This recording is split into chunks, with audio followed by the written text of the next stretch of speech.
नमस्कार दोस्तों। लोरा क्लासेस के बीए प्लेटफॉर्म पर आप सभी का एक बार फिर से बहुत बहुत स्वागत है। Political science BA third year में तुलनात्मक विश्व संविधान का सेशन चल रहा था और जिसमें हम बात कर रहे थे स्विस विधायिका की, या कहें कि स्विट्जरलैंड के संविधान पर हमारा सेशन चल रहे थे। तो इसमें ये एक्चुअल में थर्ड यूनिट हमारी कवर होने जा रही है सब्जेक्ट की, और इसके अंतर्गत जो है आज एक और नए टॉपिक पर डिस्कस करेंगे और सिलेबस के अकॉर्डिंग आपकी टॉपिक वाइज टॉपिक क्लासेस चल रही है। तो आज का जो आपका टॉपिक होने जा रहा है वो है स्विट्जरलैंड की विधायिका, स्विस विधायिका। क्लियर है? तो इसके अंतर्गत स्विस विधायिका के अंतर्गत जो है हम स्विस संघीय संसद के बारे में या उससे संबंधित सभी तथ्यों पर आज पूरे विस्तार से बात करेंगे, जिससे कि आपके टॉपिक से संबंधित सभी तथ्य पूरी तरह क्लियर हो जाए। आगे बढ़ते हैं सेशन में। पहले बात कर लेते हैं कि इस चैनल पर और क्या क्या फैसिलिटी अवेलेबल है आप लोगों के लिए, और क्या क्या अवेलेबल है। तो उस अवेलेबिलिटी की अगर बात करें तो बीए फर्स्ट से लेकर के लास्ट ईयर तक के ऑलमोस्ट सभी सब्जेक्ट इस चैनल की डिस्क्रिप्शन में डलवा दिए गए हैं। यदि आप में से कोई भी छात्र कोई भी सेशन देखना चाहता है कोई भी सब्जेक्ट के, तो वो आप जो है प्लेलिस्ट में जाकर के देख लीजिएगा। इसके अलावा अपनी कॉम्पिटेटिव एग्जाम की तैयारी करने के लिए प्रज्ञान हिंदी नाम का यह नया यूट्यूब चैनल मेरे द्वारा जो है बनवा दिया गया, और वहां पर क्लासेस भी कंटिन्यू कर दी गई है, जहां पर अभी फिलहाल सीरीज चल रही है टॉप 5000 ऑल इंडिया जी के सीरीज के नाम से क्लासेस में ले रहा हूं, जिसमें वन लाइनर क्वेश्चन के रूप में वहां स्टडी कर रहे हैं। इसके अलावा जब हम बात करते हैं डिटेल क्लासेस की, इस सीरीज के कंप्लीट होने के बाद में हिस्ट्री, है ना, history, politics, geography, general science, environment, economy, ethics, general Hindi, English, ये सारे सब्जेक्ट आपको जो है डिटेल में पढ़ने को मिलेंगे। चलिए आगे बढ़ते हैं। ये सिलेबस है आपका जिसके अकॉर्डिंग आपकी क्लासेस चल रही है, और सिलेबस के अकॉर्डिंग में बात करें तो फर्स्ट सेकंड यूनिट पूरी तरह कंप्लीट हो चुकी है। थर्ड यूनिट पर अभी हम चर्चा कर रहे हैं। जिसमें अभी तक स्विट्जरलैंड के संविधान का निर्माण, इसकी विशेषताएं, कार्यपालिका, यहां तक कंप्लीट हो चुका है। आज हम बात करने वाले हैं स्विस विधायिका की। ठीक है, इसके बाद में 3 टॉपिक आपके और बचेंगे थर्ड यूनिट के, और सेशन जो है यूनिट थर्ड भी कंप्लीट हो जाएगी। कुल मिलाकर के अगर देखें तो समथिंग की अभी तक आपका आधा सिलेबस कंप्लीट हो चुका है, ये वह तुलनात्मक विश्व संविधान वाला। ठीक है, चलिए तो टेबल ऑफ कंटेंट में जरा देख लेते हैं आज क्या क्या पढ़ना है हमें। तो टेबल ऑफ कंटेंट में बेसिकली 2 पॉइंट आपको पढ़ने हैं विशेष रूप से। सबसे पहले हम बात करेंगे संघीय संसद की विधायी प्रक्रिया, संघीय संसद की विधायी प्रक्रिया, और इस विधायी प्रक्रिया के अंतर्गत हमें 5 पॉइंटों पर डिस्कस करना है। विधेयक प्रस्तुत करना मतलब एक संसद में जो विधायी प्रक्रिया चलती है ना, वो किस प्रकार से चलती है, किस क्रम में चलती है। तो सबसे पहले विधेयक प्रस्तुत होगा, उसके बाद में वो विधेयक प्रस्तुत होने के बाद में समिति में जाएगा, समिति से पास होने के बाद वो संसद में जाएगा, संसद के दोनों सदनों में जाएगा, वहां पर यदि कोई मतभेद होंगे तो उनको दूर किया जाएगा और वो पारित होगा, पास होगा। उसके बाद में फिर उसका प्रकाशन होगा। तो ये 5 बिंदु उसके अंतर्गत पढ़ेंगे, मतलब पूरी एक प्रक्रिया है 5 बिंदुओं की। उसके अलावा सेकंड पॉइंट के रूप में संसद की शक्ति और कार्यों को देखने वाले, इस पर चर्चा करने वाले, इसमें भी हम 5-6 पॉइंट लेंगे। ठीक है ना? चलिए तो शुरू करते हैं करके इनको डिस्कस करना। सबसे पहले हम बात करते हैं संसद इसकी प्रक्रिया की, स्विस विधायिका के अंतर्गत संघीय संसद की विधायी प्रक्रिया। ठीक है, संघीय संसद की विधायी प्रक्रिया कि कोई भी कानून जब बनना होता है या कोई भी विधेयक जब पास होता है या प्रस्तुत होता है, तो वो किस प्रकार से किस क्रम में होता है, उसकी एक प्रक्रिया, प्रोसेस क्या होती है। एक संसद के अंदर किसी विधेयक के कानून बनने के, विधेयक से लेकर के कानून बनने तक की पूरी प्रक्रिया क्या है, उसे हम समझने वाले हैं।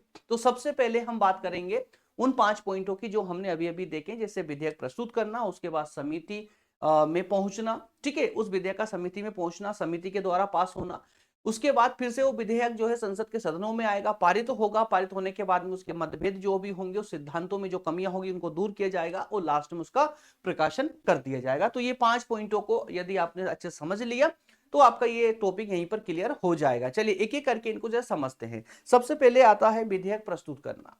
सबसे पहले आएगा आपका विधेयक प्रस्तुत करना। तो दोस्तों स्विट्जरलैंड में विधेयक जो है 4 संस्थाओं के द्वारा प्रस्तुत किया जा सकता है। 4 संस्थाओं के द्वारा, ध्यान सुनिएगा, स्विट्जरलैंड के संविधान में विधेयक प्रस्तुत करने का जो अधिकार है वो 4 संस्थाओं को है। सबसे पहले किसको? संघीय सरकार को, जिससे हम बात करते हैं ना 7 लोगों की एक परिषद है, जिसमें से एक राष्ट्रपति, एक उपराष्ट्रपति होता है, पता ना आपको। तो उसको हम संघीय सरकार बोलते हैं। तो एक तो संघीय सरकार को ये राइट है कि वो कोई भी विधेयक ला सकती है, प्रस्तुत कर सकता है। उसके अलावा संसद के दोनों सदन, दोनों सदनों में से कोई भी एक सदन विधेयक ला सकता है। इसके अलावा कैंटन मतलब राज्य भी जो है अपना विधेयक ला सकते हैं, पारित करवाने के लिए प्रस्तुत कर सकते हैं। इसके अलावा संसद के दोनों सदनों में से कोई भी व्यक्ति भी जो है विधेयक प्रस्तुत कर सकता है। तो इन 4 लोगों को या 4 संस्थाओं को ये विधेयक पारित करने का प्रस्तुत करने का अधिकार होता है। लेकिन अगर हम व्यवहारिक रूप से बात करें तो क्या चारों ही विधेयक प्रस्तुत करते हैं? तो ऐसा नहीं है। व्यवहारिक रूप से देखोगे तो संघीय सरकार जो है स्विट्जरलैंड की अधिकतम रूप से मान लीजिए कि 95% जो विधेयक प्रस्तुत होते हैं वो संघीय सरकार के द्वारा ही होते हैं। और जबकि वित्त विधेयक से संबंधित अगर कोई विधेयक है तो वो सिर्फ संघीय सरकार ही प्रस्तुत कर सकती है, अन्य कोई नहीं। याद रखिएगा इस बात को, ठीक है।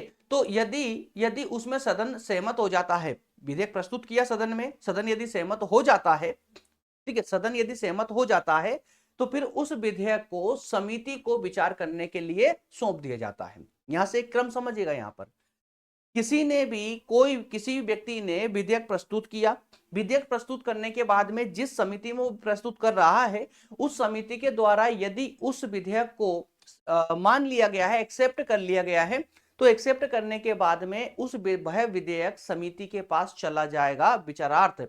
क्योंकि इसके लिए उस विधेयकों के लिए स्पेशल समिति होती है, कमेटी होती है। वो कमेटी उस पर डिस्कस करती है, डिस्कस करने के बाद सब कुछ सही होने के बाद में उसे आगे ट्रांसफर करेगी। तो फिलहाल तो जिस सदन में उसको प्रस्तुत किया गया, यदि सदन सहमत हो जाता है तो वह विधेयक आगे बढ़ेगा, कहां जाएगा? समिति में जाएगा। समिति में जाएगा तो समिति में सदन के समस्त दलों को समिति के बारे में पहले समझ लीजिए आप। जिस समिति में ये विधेयक जा रहा है पास होने के लिए, ठीक है, अभी ये मान लीजिए कि अभी सिर्फ जो विधेयक है वो प्रस्तुत ही हो रहा है, जबकि हमारे यहाँ पर ऐसा नहीं है। हमारे यहाँ पर क्या है, अगर इंडिया की बात करोगे तो यदि कोई विधेयक लोकसभा में प्रस्तुत हुआ है तो लोकसभा में प्रस्तुत होकर तुरंत वो पास होगा, उस पर कार्यवाही चलेगी, विचार विमर्श होंगे, पास होगा, उसके बाद राज्यसभा में चला जाएगा। राज्यसभा से भी यदि वो पास हो जाता है तो अंत में राष्ट्रपति महोदय के पास जाएगा साइन होने के लिए, ठीक है। जबकि यहां पर जब विधेयक प्रस्तुत होता है तो जो उसकी सदन है उस सदन में पहले वो विचारार्थ होंगे, उस पर डिस्कस करेंगे, सब कुछ ठीक लगा तो उसे आगे बढ़ा देंगे, कहां? समिति में। अभी समिति में भी इसके सिद्धांतों पर विचार विमर्श किया जाएगा। यदि यहां पर भी सब ठीक होता है तो जाकर के फिर वो आगे संसद के पास जाएगा, संसद के दोनों सदनों में पारित होने के लिए जाएगा, ठीक है ना। एक लंबी प्रोसेस है यहां पर। तो और इसीलिए तो यहाँ के संविधान को थोड़ा सा कठोर संविधान कहा गया है। तो क्या होगा, जो समिति है, एक्चुअल में जो समिति होती, समिति में स्विट्जरलैंड में जितने भी राजनीतिक दल है उन सभी राजनीतिक दलों को अनुपात में जो है उनको प्रतिनिधित्व दिया जाता है। ऐसा कहें कि स्विट्जरलैंड की समिति में स्विट्जरलैंड के सभी राजनीतिक दलों को अनुमति होती है, दलों का प्रतिनिधित्व होता है, सभी दलों के सदस्य वहां उस समिति में होते हैं, ठीक है। तो समिति प्राय जो विधेयक उसके पास आया है उस विधेयक के मूल प्रारूप को नहीं बदलेगी, सिर्फ उसमें वह कुछ संशोधन की सलाह दे सकती है, संशोधन की सलाह दे सकती है। वो सलाह देने के बाद में या उसमें कुछ परिवर्तन, थोड़ा बहुत परिवर्तन करना है, मूल रूप को परिवर्तित नहीं कर सकती, कुछ संशोधन कर सकती है उसमें, है ना, मूल रूप को छोड़ करके कुछ संशोधन कर सकती है या कुछ परामर्श दे सकती है। और ये सारे कार्य भी जो है यहाँ पर बहुमत के आधार पर दिए जाते हैं। तो यदि अब यहां पर कोई कानून बनना है तो कानून बनने के लिए पहले उस विधेयक को समिति में पास करवाना होगा बहुमत के आधार पर। बहुमत के आधार पर यहां से पास होगा, उसके बाद वो संसद के दोनों सदनों में जाएगा पारित होने के लिए। तो सदन में विधेयक पारित करना, समिति में पारित हो चुका है, वहां से पास हो चुका है, अब वो सदन में आएगा, ठीक है। तो समिति की रिपोर्ट जो है वो सदन में आ जाने पर सदन में विधेयक पर विचार किया जाता है। समिति द्वारा जो भी संशोधन सुझाए गए हैं उन पर भी विचार किया जाएगा। अंत में संपूर्ण विधेयक पर मत संग्रह किया जाता है। संसद के दोनों ही सदनों से यदि वो पास हो जाता है तो उसके बाद में क्या होगा? मत संग्रह होगा जनता का। जैसा कि आप प्रारंभ से पढ़ते आ रहे हो स्विट्जरलैंड के संविधान में कि यहाँ पर प्रत्यक्ष लोकतंत्र को अपनाया गया है। और चूंकि प्रत्यक्ष लोकतंत्र का मतलब क्या हुआ कि यहाँ पर विधेयक में मतलब कानून निर्माण की प्रक्रिया में जनता खुद भाग लेती है। तो किस रूप में लेगी? मत संग्रह के रूप में जनता भाग लेती है। ठीक है। तो संसद के दोनों ही सदनों में जब वो बिल पास हो जाता है, वो विधेयक पास हो जाता है, तो आखिरी में अंत में उस विधेयक को मत संग्रह मतलब जनता की सहमति के लिए मत संग्रह करवाया जाता है। यदि मत संग्रह भी हो जाएगा तो बन गया कानून फिर, ठीक है ना। आगे देखिए लिखा हुआ है, एक सदन द्वारा विधेयक को स्वीकृति के बाद में उसे दूसरे सदन में भेज दिया जाता है। दूसरे सदन में भी विधेयक पर विचार के लिए यही प्रक्रिया अपनाई जाती है एज इट इज। क्लियर है। तो सबसे पहले जिस सदन से वो विधेयक आ रहा है, प्रस्तुत हुआ है, उस सदन में विचार होगा, फिर वो समिति के पास जाएगा, समिति के पास संसद के दोनों सदनों में जाएगा, और जैसे ही वो वहां से पास होगा मत संग्रह के लिए जनता के पास चला जाएगा विधेयक। उसके बाद में यदि मत संग्रह के द्वारा भी पास हो जाता है, तो अब उसमें जो है संसद के दोनों सदनों की एक संयुक्त बैठक भेटेगी फिर से, है ना। पहले दोनों सदनों के अलग अलग, दोनों सदनों ने अलग अलग रूप से उसको पास कर दिया, अब दोनों सदनों की संयुक्त बैठक बैठेगी। अब संयुक्त बैठक यदि उसमें कोई वाद विवाद है तो, ऐसे नहीं, यदि वाद विवाद है, कोई ऐसी समस्या है कि वो विधेयक पारित नहीं हो पाया है, एक सदन से हो गया, दूसरे सदन ने नहीं किया पारित उसको, तो ऐसे में क्या है कि उस विधेयक को लेकर के विवाद उत्पन्न हो जाता है। तो उन विवादों को दूर करने के लिए दोनों सदनों की बैठक बैठेगी। जब वो बैठक बैठती है तो उसको हम कहते हैं संयुक्त सम्मेलन समिति। क्या कहा जाता है उसको? संयुक्त सम्मेलन समिति उसको कहा जाता है, जिसमें संसद के दोनों सदन विधेयक से संबंधित मतभेदों को दूर करने के लिए बैठती है। इसमें दोनों सदनों के बराबर सदस्य होते हैं, और इस समिति का अध्यक्ष उस सदन का कोई व्यक्ति होता है जिसमें विधेयक प्रारंभ हुआ था। ध्यान सुनिएगा, बस ये बड़ी एक बात है कि संयुक्त बैठक का अध्यक्ष कौन होगा। तो दोस्तों संयुक्त बैठक का अध्यक्ष वह व्यक्ति होगा, ये कोई भी उस सदन का कोई भी व्यक्ति हो सकता है जिस सदन में यह विधेयक जो है विधेयक प्रारंभ हुआ था, जिस सदन में सबसे पहले विधेयक लाया गया था। यदि संयुक्त समिति के सुझावों को भी कोई सदन अस्वीकार कर दे तो उस विधेयक को यहीं पर रद्द कर दिया जाएगा, डिसमिस कर दिया जाएगा, उसे आगे नहीं बढ़ाया जाएगा। और यदि दोनों सदन सहमत हो जाते हैं तो उसे मत संग्रह के लिए भेज दिया जाएगा। मत संग्रह होने के तुरंत बाद ही उसका प्रकाशन भी कर दिया जाएगा। जिससे बाद में होता है ना, गजट में प्रकाशन दिया जाता है किसी भी विधेयक का, किसी भी कानून का, उसी प्रकार से स्विट्जरलैंड का भी एक समाचार पत्र है, उसमें उसका प्रकाशन दे दिया जाएगा। तो विधेयक का प्रकाशन, विधेयक दोनों सदनों से पारित होने के बाद में विधेयक संघीय सरकार के पास प्रकाशन तथा लागू करने के लिए भेज दिया जाता है। That's all. अंतिम मोहर जो लगती है वो संघीय सरकार की लगेगी, जो संघीय सरकार में जो एक राष्ट्रपति होते हैं, है ना, उनकी मोहर लगेगी अंतिम रूप से। क्या प्रक्रिया पूरी समझ आई आप लोगों को? एक छोटी सी प्रक्रिया, ज्यादा लेंदी नहीं है, पढ़ने के अनुसार एग्जाम के दृष्टिकोण से देखोगे तो छोटी है।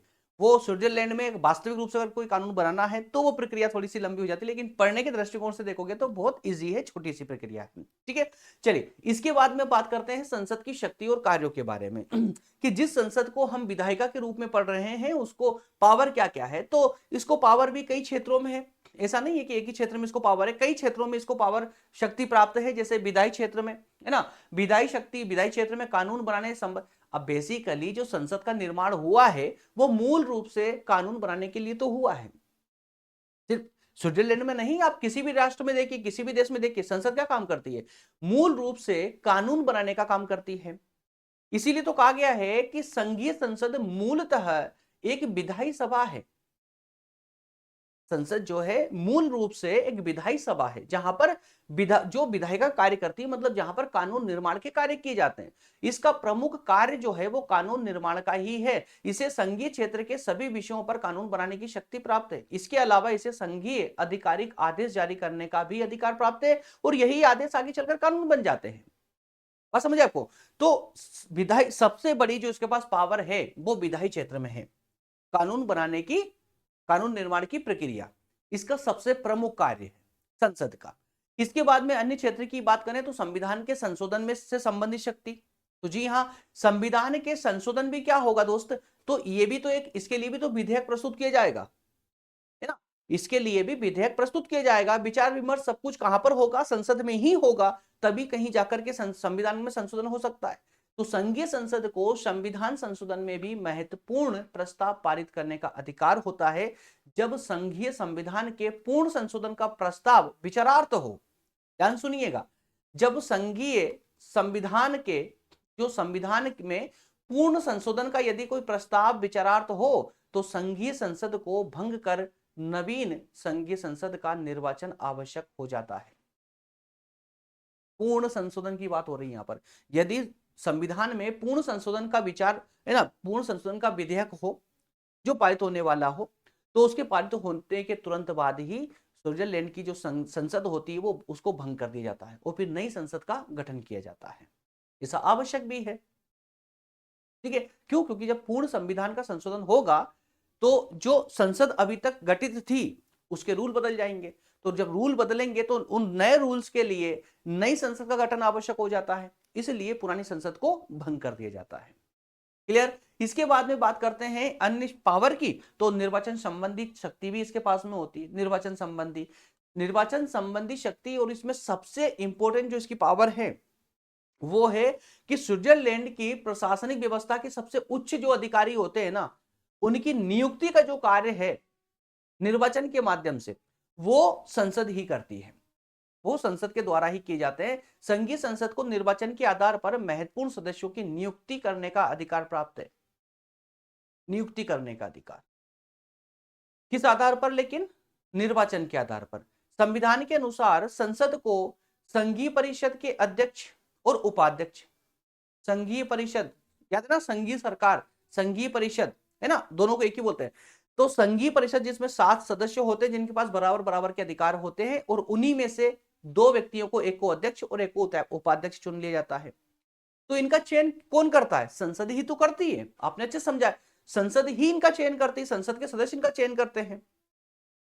ठीक है, इसके अलावा जो वहां के उच्च न्यायालय, संघीय न्यायालय हैं जिनको सुप्रीम कोर्ट बोलते हैं, तो सुप्रीम कोर्ट के जो न्यायाधीश हैं या उनके जो अध्यक्ष उपाध्यक्ष हैं उनका निर्वाचन कौन करता है? ये संसद के द्वारा ही किया जाता है। इसके अलावा अन्य चुनाव संबंधी जो अधिकार है वो संसद के पास ही होते हैं। इसलिए कहा गया है कि निर्वाचन के संबंध में भी इसको महत्वपूर्ण शक्तियां प्राप्त होती है। क्लियर? इसके अलावा अन्य पावर में बात करें तो अन्य शक्तियों के अंतर्गत एक शक्ति आती है कार्यपालिका शक्ति। बेस शक्तियों में तो और भी कई सारे पॉइंट थे, लेकिन मैं एग्जाम के दृष्टिकोण से विशेष रूप से ये सेशन ले रहा हूं, तो उसका आपको उतना ही कंटेंट दूंगा जितने की आपको आवश्यकता है। कार्यपालिका शक्ति कार्यपालिका शक्ति में कार्यपालिका के क्षेत्र में भी संसद को व्यापक शक्तियां प्राप्त है, व्यापक कार्यपालिका के क्षेत्र में।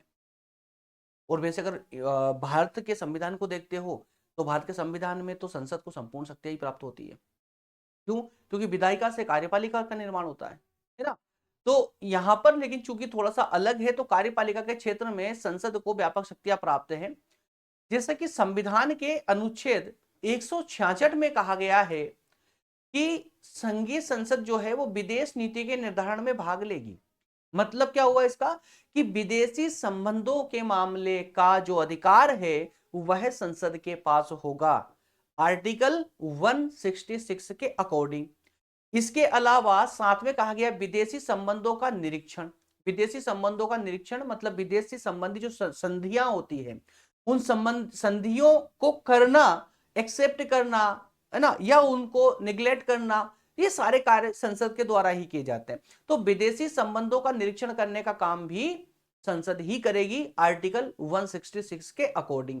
इसके अलावा एक आर्टिकल और दिया गया है जिसके आधार पर स्विट्जरलैंड की संसद को कार्यपालिका के संबंध में शक्ति प्राप्त होती है। कहा गया है आर्टिकल 169 में कि संघीय संसद को संघीय शासन, संघीय प्रशासन, संघीय न्यायालय और अन्य अंगों के कार्यों के निरीक्षण का अधिकार प्राप्त है। इन सब के कार्यों का निरीक्षण जो है संघीय संसद कर सकती है। इसके अलावा एक आर्टिकल और है, आर्टिकल 171।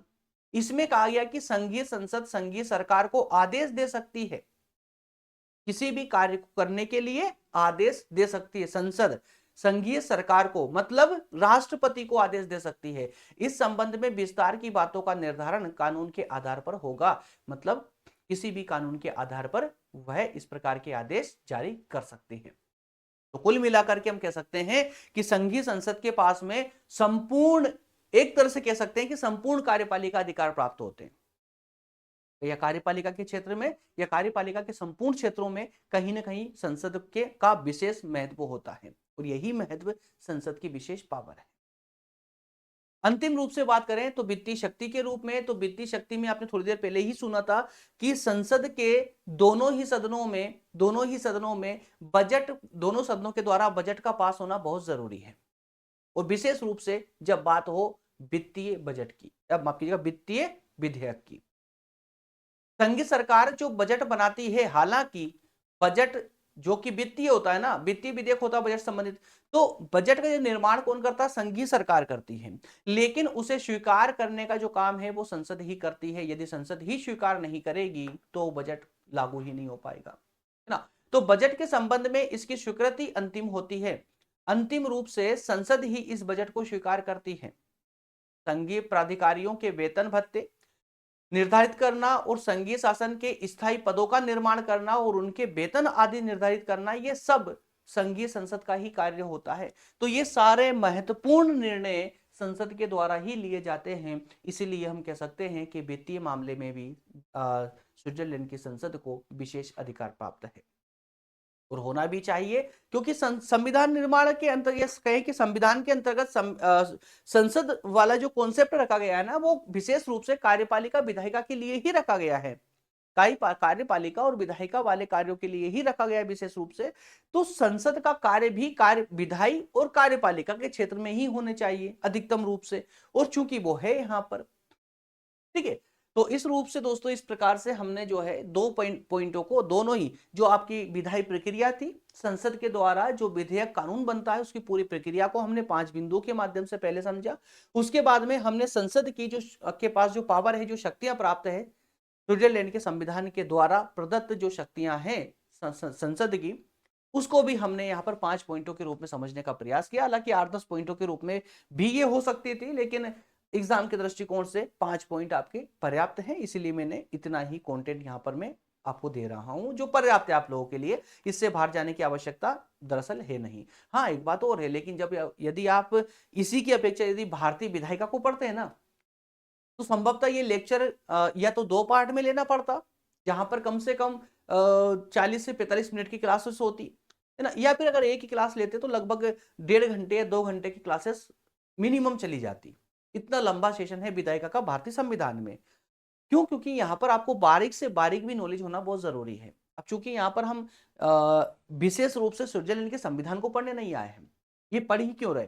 ये 4 यूनिट तक हम जो है ना, दुनिया के जो विशेष राष्ट्र हैं उनके संविधानों को पढ़ रहे हैं, उनकी राजनीतिक व्यवस्था के बारे में जानकारी इकट्ठा कर रहे हैं, ताकि इस सिलेबस की 5वीं यूनिट में हम सभी के राजनीतिक व्यवस्था की तुलना कर सके। और जैसा कि सब्जेक्ट ही बोलता है, तुलनात्मक विश्व संविधान, मतलब विश्व के संविधानों की तुलना करना, है ना। तो तुलना कब कर पाएंगे? जब हमारे पास नॉलेज होगा। अब चूंकि फर्स्ट ईयर में भारतीय संविधान को हम पहले ही पढ़ चुके थे, ब्रिटेन के संविधान को हमने पढ़ ही लिया है इसी सीरीज के माध्यम से, अमेरिका के संविधान को हमने पढ़ ही लिया है, स्विट्जरलैंड के संविधान को पढ़ रहे हैं। इसके आने वाले आगे जो भी और महत्वपूर्ण राष्ट्र होंगे उनके संविधानों को भी पढ़ेंगे और अंतिम रूप से फिर उसकी तुलना करेंगे। तो तुलना करने के लिए हम दुनिया के संविधानों की शासन व्यवस्था को पढ़ रहे हैं, ताकि मोटी मोटी जानकारी हमको हो जाए, जिससे हम तुलनात्मक रूप से इनकी तुलना कर सकें और एग्जाम में अच्छे नंबर भी प्राप्त कर सके और अच्छी से नॉलेज भी हम अपने पास रख सके दुनिया के शासन व्यवस्थाओं को लेकर के, ठीक है ना। अच्छा, लेक्चर नंबर 24 में, मतलब कल वाली क्लासेस में हम बात करने वाले हैं स्विट्जरलैंड की न्यायपालिका और संघीय अधिकरण पर, ठीक है। विशेष रूप से टॉपिक जो है वो न्यायपालिका का है, स्विस न्यायपालिका। तो स्विस न्यायपालिका पर कल वाले सेशन में वही डिस्कस होगा और डिटेल में व्यवहारिक रूप से जितने कंटेंट की आपको आवश्यकता उसके अकॉर्डिंग मैं क्लासेस लूंगा, ठीक है। मिलेंगे कल वाले सेशन में। जाने से पहले मैं आपको फिर से याद दिला दूं, डिस्क्रिप्शन में जो है आप लोगों के लिए इस पीडीएफ नोट्स की लिंक छोड़ दी गई है, चाहे तो आप लोग डाउनलोड कर सकते हैं, एग्जाम में काम आएगी आपको रिवीजन करने के लिए। इसके अलावा व्हाट्सएप चैनल को ज्वाइन करना कंपलसरी है आप लोगों के लिए, ताकि आपको डेली क्लासेस हमारी मिलती रहे व्हाट्सएप चैनल पर। टेलीग्राम ग्रुप को भी ज्वाइन करना है, तो व्हाट्सएप चैनल, टेलीग्राम ग्रुप, दोनों की लिंक आपको डिस्क्रिप्शन में मिल जाएगी, इसी सेशन की डिस्क्रिप्शन में मिल जाएगी। इसके अलावा यदि सेशन आपको अच्छा लगा है, आपके लिए वैल्यूएबल है ना, हेल्पफुल है, तो सेशन को लाइक जरूर कर दें। वो चैनल पर नए हैं तो सब्सक्राइब कर ले। मिलेंगे अगले सेशन में। बहुत बहुत धन्यवाद। Thank you so